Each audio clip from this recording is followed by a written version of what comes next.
1984. Part 2. Chapter 10. When he woke, it was with the sensation of having slept for a long time, but a glance at the old-fashioned clock told him that it was only 20:30. He lay dozing for a little while. Then the usual deep-lunged singing struck up from the yard below. It was only an hopeless fancy, it passed like an April dye, but a look and a word and the dreams they stirred, they have stolen my heart away. The drivelling song seemed to have kept its popularity. You still heard it all over the place. It had outlived the hate song. Julia woke at the sound, stretched herself luxuriously, and got out of bed. "I'm hungry," she said. "Let's make some more coffee. Damn! The stove's gone out, and the water's cold." She picked the stove up and shook it. "There's no oil in it." "We can get some more from old Charrington, I expect." "The funny thing is, I made sure it was full. I'm going to put my clothes on," she added. "It seems to have got colder." Winston also got up and dressed himself. The indefatigable song sang on. "They say that time heals all things, they say you can always forget, but the smiles and the tears across the years, they twist my heartstrings yet." As he fastened the belt of his overalls, he strolled across to the window. The sun must have gone down behind the houses. It was not shining into the yard any longer. The flagstones were wet, as though they had just been washed, and he had the feeling that the sky had been washed too, so fresh and pale was the blue between the chimney pots. Tirelessly the woman marched to and fro, corking and uncorking herself, singing and falling silent, and pegging out more diapers, and more, and yet more. He wondered whether she took in washing for a living, or was merely the slave of 20 or 30 grandchildren. Julia had come across to his side. Together they gazed down with a sort of fascination at the sturdy figure below. As he looked at the woman in her characteristic attitude, her thick arms reaching up for the line, her powerful mare-like buttocks protruded, it struck him for the first time that she was beautiful. It had never before occurred to him that the body of a woman of 50, blown up to monstrous dimensions by childbearing, then hardened, roughened by work, till it was coarse in the grain like an overripe turnip, could be beautiful. But it was so. And after all, he thought, why not? The solid, contourless body, like a block of granite, and the rasping red skin, bore the same relation to the body of a girl as the rose-hip to the rose. Why should the fruit be held inferior to the flower? "She's beautiful," he murmured. "She's a metre across the hips easily," said Julia. "That is her style of beauty," said Winston. He held Julia's supple waist easily encircled by his arm. From the hip to the knee her flank was against his. Out of their bodies no child would ever come. That was one thing they could never do. Only by word of mouth, from mind to mind, could they pass on the secret. The woman down there had no mind. She had only strong arms, a warm heart, and a fertile belly. He wondered how many children she had given birth to. It might easily be 15. She had had her momentary flowering, a year perhaps, of wild rose beauty, and then she had suddenly swollen like a fertilized fruit and grown hard and red and coarse, and then her life had been laundering, scrubbing, darning, cooking, sweeping, polishing, mending, scrubbing, laundering, first for children, then for grandchildren. over 30 unbroken years. At the end of it, she was still singing. The mystical reverence that he felt for her was somehow mixed up with the aspect of the pale, cloudless sky, stretching away behind the chimney pots into interminable distances.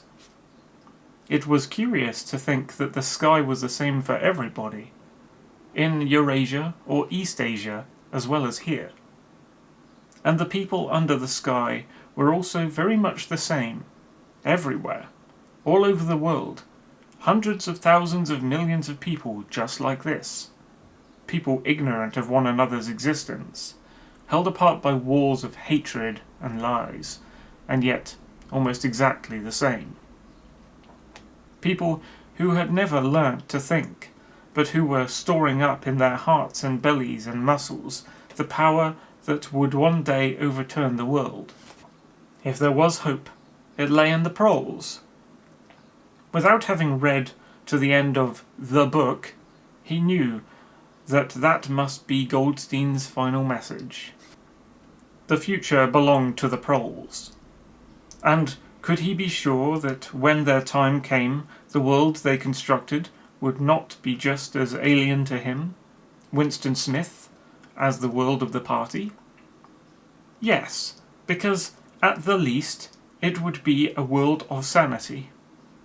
Where there is equality, there can be sanity.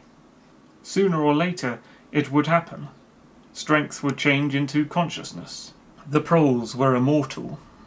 You could not doubt it when you looked at that valiant figure in the yard. In the end, their awakening would come. And until that happened, though it might be 1,000 years, they would stay alive against all the odds, like birds, passing on from body to body the vitality which the party did not share and could not kill. "Do you remember," he said, "the thrush that sang to us that first day at the edge of the wood?" "He wasn't singing to us," said Julia. "He was singing to please himself. Not even that. He was just singing." The birds sang. The proles sang. The party did not sing. All round the world, in London and New York, in Africa and Brazil, and in the mysterious forbidden lands beyond the frontiers, in the streets of Paris and Berlin, in the villages of the endless Russian plain, in the bazaars of China and Japan, everywhere stood the same solid, unconquerable figure, made monstrous by work and childbearing, toiling from birth to death, and still singing. Out of those mighty loins a race of conscious beings must one day come. You were the dead. Theirs was the future. But you could share in that future if you kept alive the mind as they kept alive the body, and passed on the secret doctrine that 2 + 2 make 4. "We are the dead," he said. "We are the dead," echoed Julia dutifully. "You are the dead," said an iron voice behind them. They sprang apart. Winston's entrails seemed to have turned into ice. He could see the white all round the irises of Julia's eyes. Her face had turned a milky yellow. The smear of rouge that was still on each cheekbone stood out sharply, almost as though unconnected with the skin beneath. "You are the dead," repeated the iron voice. "It was behind the picture," breathed Julia. "It was behind the picture," said the voice. "Remain exactly where you are. Make no movement until you are ordered." It was starting. It was starting at last. They could do nothing except stand gazing into one another's eyes. To run for life, to get out of the house before it was too late, no such thought occurred to them. Unthinkable to disobey the iron voice from the wall. There was a snap, as though a catch had been turned back, and a crash of breaking glass. The picture had fallen to the floor, uncovering the telescreen behind it. "Now they can see us," said Julia. "Now we can see you," said the voice. Stand out in the middle of the room. Stand back to back. Clasp your hands behind your heads. Do not touch one another." They were not touching, but it seemed to him that he could feel Julia's body shaking. Or perhaps it was merely the shaking of his own. He could just stop his teeth from chattering, but his knees were beyond his control. There was a sound of trampling boots below, inside the house and outside. The yard seemed to be full of men. Something was being dragged across the stones. The woman's singing had stopped abruptly. There was a long, rolling clang, as though the washtub had been flung across the yard, and then a confusion of angry shouts, which ended in a yell of pain. "The house is surrounded," said Winston. "The house is surrounded," said the voice. He heard Julia snap her teeth together. "I suppose we may as well say goodbye," she said. "You may as well say goodbye," said the voice. And then another quite different voice, a thin, cultivated voice, which Winston had the impression of having heard before, struck in. "And by the way, while we are on the subject, here comes a candle to light you to bed. Here comes a chopper to chop off your head." Something crashed into the bed behind Winston's back. The head of a ladder had been thrust through the window and had burst in the frame. Someone was climbing up through the window. There was a stampede of boots up the stairs.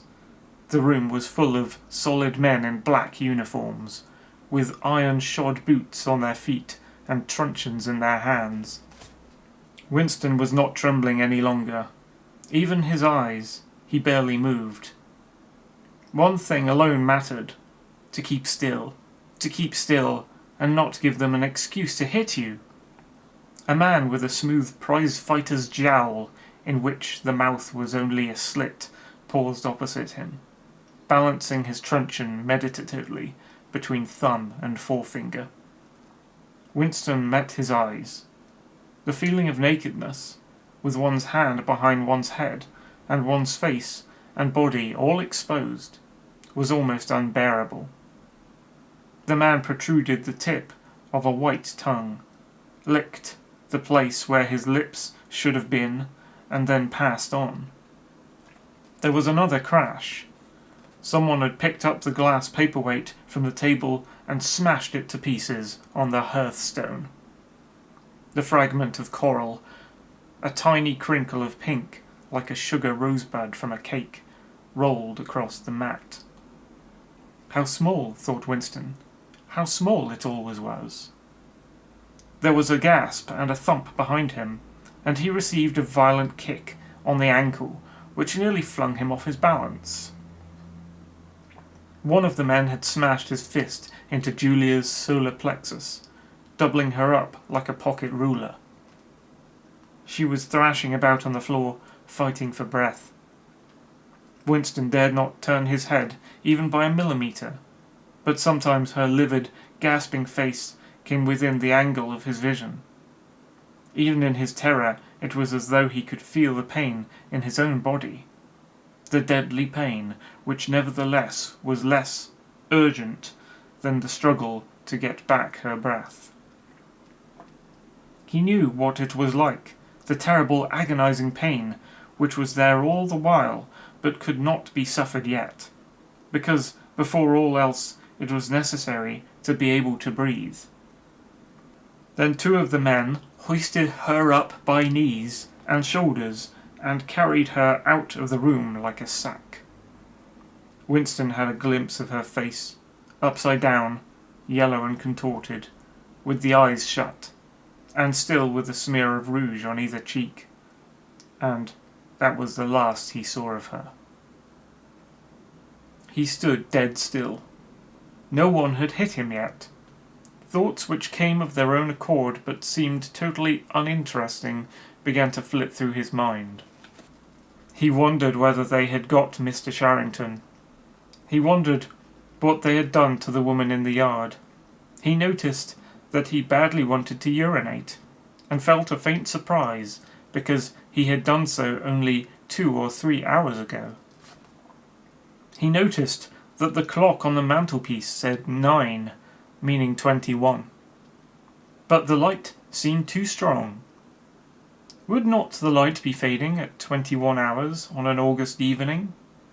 He wondered whether, after all, he and Julia had mistaken the time, had slept the clock round, and thought it was 20:30, when really it was 08:30 on the following morning. But he did not pursue the thought further. It was not interesting. There was another, lighter step in the passage. Mr. Charrington came into the room. The demeanour of the black uniformed men suddenly became more subdued. Something had also changed in Mr. Charrington's appearance. His eye fell on the fragments of the glass paperweight. "Pick up those pieces," he said sharply. A man stooped to obey. The Cockney accent had disappeared. Winston suddenly realized whose voice it was that he had heard a few moments ago on the telescreen. Mr. Charrington was still wearing his old velvet jacket, but his hair, which had been almost white, had turned black. Also, he was not wearing his spectacles. He gave Winston a single sharp glance, as though verifying his identity, and then paid no more attention to him. He was still recognizable, but he was not the same person any longer. His body had straightened, and seemed to have grown bigger. His face had undergone only tiny changes that had nevertheless worked a complete transformation. The black eyebrows were less bushy. The wrinkles were gone. The whole lines of the face seemed to have altered. Even the nose seemed shorter. It was the alert, cold face of a man of about 35. It occurred to Winston that for the first time in his life he was looking, with knowledge, at a member of the Thought Police.